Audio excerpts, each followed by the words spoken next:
A gente vai conversar sobre filosofia. Por que a gente conversa sobre filosofia? Porque queremos pegar ensinos, conhecimentos da filosofia e aplicar na teologia que nós queremos praticar. Nós não queremos praticar uma teologia dogmatizada, aquela teologia que apenas encontra justificativas para aquilo que já foi posto, né? Para as informações que já foram postas. Mas a gente quer uma teologia que respeite o que foi posto, mas questione, que vá a fundo, que persiga a verdade. Essa é a teologia que nos interessa. E a filosofia nos ajuda muito nisso. Muito nisso. Tá bom? Então vamos ver aqui o que é que a gente pode apreender da filosofia nessa oportunidade. Então, no texto que nós estamos lendo, né, e conversando sobre filosofia, o texto diz assim: na transição do século IV para o século III a.C.,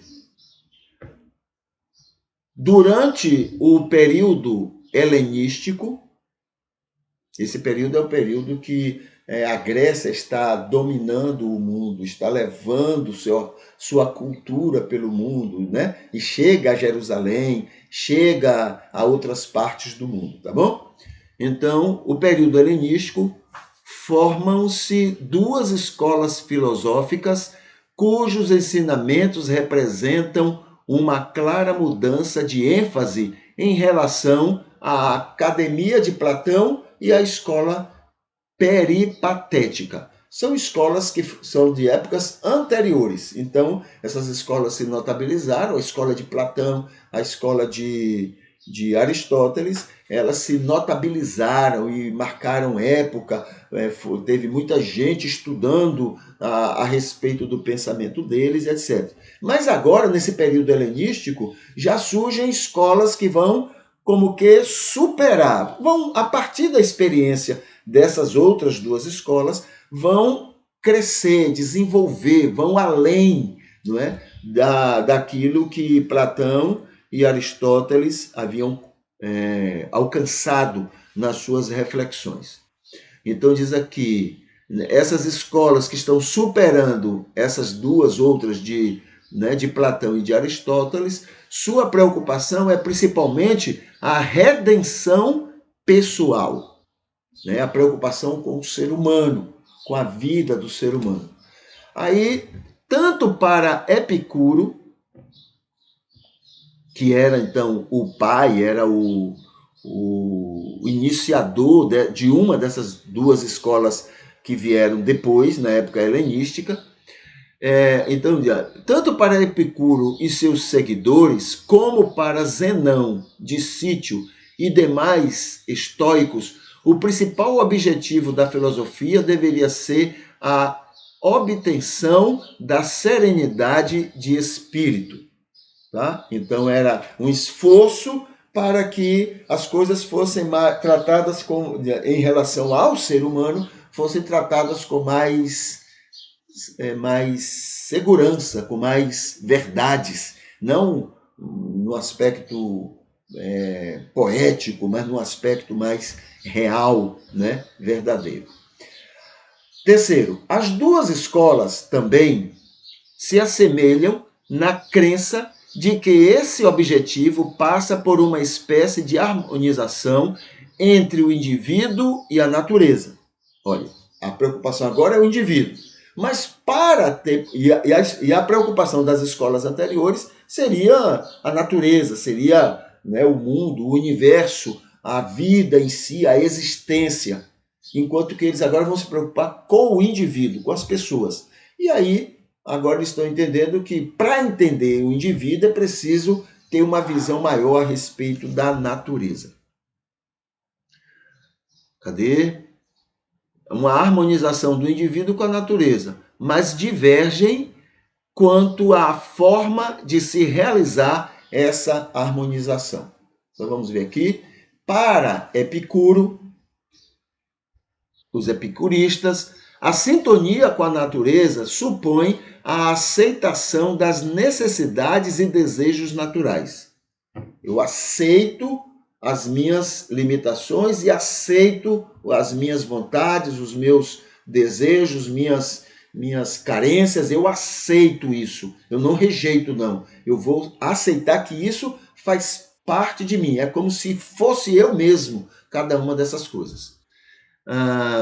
Olha aqui, e desejos naturais e dos prazeres sensoriais.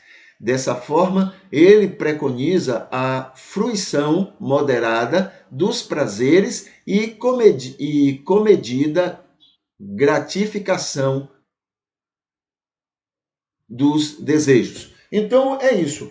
Se eu aceito eu como eu sou, com os meus desejos, com as minhas vontades, então eu devo atender isso dentro de limites, claro, mas eu devo atender para que eu possa me realizar, para que eu possa ser alguém não totalmente influenciado pelo meio, mas que eu seja alguém, porque eu me aceito, eu me respeito naquilo que eu sou e naquilo que eu quero, naquilo que eu gosto, né? Então essa é a maneira que Epicuro entendeu, né, para que houvesse um bom conhecimento do ser humano. Os estoicos, por outro lado, sustentavam a crença de que o cosmos e os seres humanos partilhavam do mesmo logos divino. O ideal filosófico de vida seria, na concepção dos estoicos, que é o próprio, né,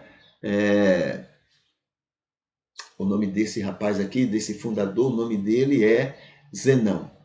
Então, para os estoicos, né, o ideal filosófico de vida, na concepção deles, a adesão é necessária, adesão à necessidade racional da natureza e o desenvolvimento de uma absoluta imperturbabilidade em relação aos fatos e eventos do mundo.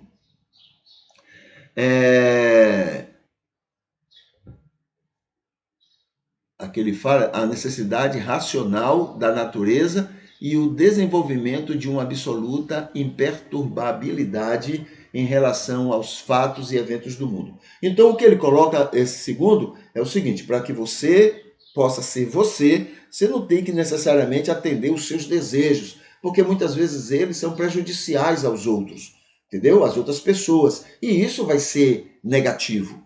Então, o ideal é você viver de uma maneira que tenha uma harmonia com o seu ambiente, com o seu mundo, com a vida social, né? Com a natureza, enfim, você tenha uma convivência com o mundo sem criar atritos, tá? Se submetendo, no sentido não de se submeter totalmente, mas de você se adequar. Quem você é com o mundo que você vive. E não você, como no primeiro do caso dos estoicos, né? Dos epicuristas, é mais importante você se agradar e largar o mundo para lá, o mundo que queira aceitar ou não você, né? Enquanto que os estoicos diz não. Você é importante, você é fundamental para tudo isso, mas você deve viver de uma maneira que se harmonize com o mundo, se harmonize com o ambiente onde você vive, tá bom? Então esses são dois pontos de vista interessantes, né? E que serve para a gente até na vida cristã. Qual desses dois lados Jesus se adequaria? Qual desses dois lados Jesus tomaria como ideal para ser agradável a Deus? Olha, para ser agradável a Deus não é que Deus tenha lá suas vontades, não. É porque o que agrada a Deus é o que me faz bem. Tudo que me faz bem realmente agrada a Deus. Tudo que faz bem aos outros, ao coletivo, faz bem a Deus. Tá bom? É assim que é o critério para se entender o que seja agradável ao Senhor Deus.